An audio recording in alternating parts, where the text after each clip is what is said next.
Hi అండి. ఈరోజు video వచ్చేసి ఒక స్పెషల్ రెసిపీ చేసి చూపిస్తున్నాను. డైలీ రొటీన్ కర్రీస్ తిని తిని బోర్ కొడుతూ ఉంటది కదండీ! అప్పుడప్పుడు కొంచెం ఇలా స్పెషల్‌గా చేసి పెట్టండి. పిల్లలైనా, పెద్దవాళ్ళైనా చాలా ఇష్టంగా తింటూ ఎంజాయ్ చేస్తారు. చాలా చాలా బావుంటది. ఈ రెసిపీ ఎలా చేయాలో ఒకసారి వీడియోలోకెళ్ళి చూసేయండి. ఇప్పుడు పాన్‌లో ఆయిల్ వేసుకొని స్టవ్ ఆన్ చేయండి. ఆయిల్ హీట్ అయ్యాక 4 మీడియం సైజ్ ఉల్లిపాయలు ఈ విధంగా కట్ చేసుకొని పాన్‌లో వేసుకోవాలి. 2 టమాటాలు కట్ చేసి తీసుకోండి. ఉల్లిపాయ, టమాటా వేసుకున్నాక 5 ఎండుమిరపకాయలు వేసుకోవాలి. మీరు కారం ఎంత తింటారో చూసుకొని ఎండుమిరపకాయలు వేసుకోండి. నేనైతే కారంగా ఉన్న ఎండుమిరపకాయలు 5 వేసుకుంటున్నానండి. ఎండుమిరపకాయలు వేసుకొని మూత పెట్టి మీడియం ఫ్లేమ్‌లోనే ఒక 2 మినిట్స్ కుక్ చేయండి. ఇలా వన్ సైడ్ కుక్ చేసుకున్నాక ఇప్పుడు ఒకసారి మూత తీసుకొని మళ్ళీ రివర్స్ చేసుకోండి. ఉల్లిపాయ, టమాటా ఈ 2 ఇలా రివర్స్ చేసుకోవాలి. చూడండి వన్ సైడ్ అయితే బాగా కుక్ అయ్యాయి కదా! ఇలా అన్నీ రివర్స్ చేసుకున్నాక మూత పెట్టి ఇంకొక 2 నిమిషాలు కుక్ చేసుకోండి. చూడండి వీడియోలో చూపిస్తున్నట్టు ఇలా 2 సైడ్స్ కూడా కంప్లీట్‌గా కుక్ చేయాలి. ఇప్పుడు ఇంకా స్టవ్ ఆఫ్ చేసుకొని టమాటా పైన పై లేయర్ మొత్తం తీసేసేయండి. అన్ని పీసెస్‌కి ఇలా పై లేయర్ తీసేసి కొంచెం చల్లారాక మిక్సీ జార్‌లో వేసుకొని మెత్తగా పేస్ట్‌లా రెడీ చేసుకోవాలి.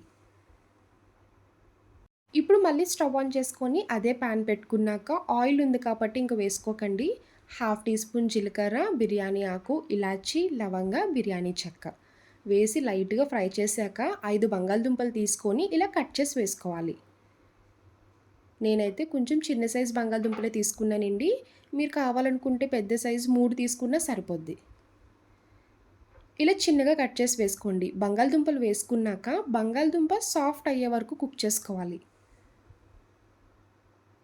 చూడండి ఆలు కూడా పర్ఫెక్ట్‌గా కుక్ అయిపోయింది. వీడియోలో చూపిస్తున్నట్టు గరిటతో ప్రెస్ చేస్తే మనకి ఇలా పీస్ కింద బ్రేక్ అయిపోవాలి. ఆలు కుక్ చేసుకున్నాక ముందుగా మిక్సీ చేసుకున్న ఆనియన్, టమాటా పేస్ట్ వేసుకోండి. ఇప్పుడు ఇలా ఒకసారి కలుపుకోవాలి. ఇప్పుడు ఇందులో హాఫ్ టీ స్పూన్ ధనియాల పొడి, పావు టీ స్పూన్ జీలకర్ర పొడి వేసుకోండి. ఒక స్పూన్ గరం మసాలా పౌడర్ వేసుకోవాలి. Half teaspoon chicken masala వేసుకోండి. టేస్ట్ చాలా బావుంటది. ఇందులోనే కొంచెం kasuri methi, half teaspoon అల్లం వెల్లుల్లి పేస్ట్ వేసుకోవాలి. ఇవన్నీ వేశాక ఒకసారి కలుపుకోండి. ఇందులోనే చిటికెడు పసుపు, మీ టేస్ట్‌కి తగ్గ సాల్ట్ వేసుకోండి. సాల్ట్ మీరు స్టార్టింగే వేసుకోండి. నేను వేయడం మర్చిపోయి ఇప్పుడు వేస్తున్నాను. 3 పచ్చిమిరపకాయలు కట్ చేసి వేసుకోండి. ఇందులో కారం యూజ్ చేయమండి. ఎందుకంటే ఎండుమిరపకాయలు వేసాం కదా! పేస్ట్ ఆ స్పైసీ సరిపోద్ది. ఆయిల్ సెపరేట్ అయ్యే వరకు బాగా ఫ్రై చేసుకోవాలి. ఇలా దగ్గరికి ఫ్రై చేసుకున్నాక ఇప్పుడు ఇందులో ఒక గ్లాస్ వాటర్ యాడ్ చేసుకోండి. వాటర్ వేసి ఒకసారి కలిపాక మూత పెట్టి ఒక 5 నిమిషాలు కుక్ చేసుకుంటే కర్రీ రెడీ అయిపోద్ది. ఈ కర్రీ బగారన్నంలోకైనా, వైట్ రైస్‌లోకైనా, రోటీ, చపాతీ ఎందులోకైనా ఎక్స్ట్రార్డినరీగా ఉంటదండి. చాలా చాలా బావుంటది. ఇలా స్పెషల్‌గా, టేస్టీగా కర్రీస్ చేసి పెట్టండి. రెస్టారెంట్‌కి తీసుకెళ్ళమని కూడా అడగరు. అంత టేస్టీగా ఉంటది. చూడండి ఇలా పైకి ఆయిల్ సెపరేట్ అయ్యే వరకు కుక్ చేసుకుంటే కర్రీ రెడీ అయిపోద్ది. పైన కొంచెం కొత్తిమీర వేసుకోండి. కొత్తిమీర వేసి ఇంకొకసారి కలుపుకోవాలి. మీకు గ్రేవీ కొంచెం పల్చగా కావాలనుకుంటే ఇలా దించేసుకోండి. రైస్‌లోకి బావుంటది. బగారన్నంలోకి కూడా చాలా బావుంటది.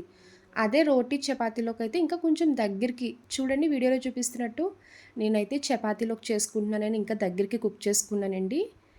ఇలా దగ్గరికి థిక్ గ్రేవీ అయితే చపాతీలోకి చాలా బావుంటది. చూసారు కదండీ! ఆలూతో ఒక స్పెషల్ రెసిపీ చేసి చూపిచ్చాను. నా వీడియో మీకు నచ్చితే లైక్ చేసి షేర్ చేయండి. ఫస్ట్ టైమ్ చూసేవాళ్ళు ఎవరైనా అయితే ప్లీజ్ అండి నా ఛానల్ సబ్స్క్రైబ్ చేయండి. బాయ్ అండి.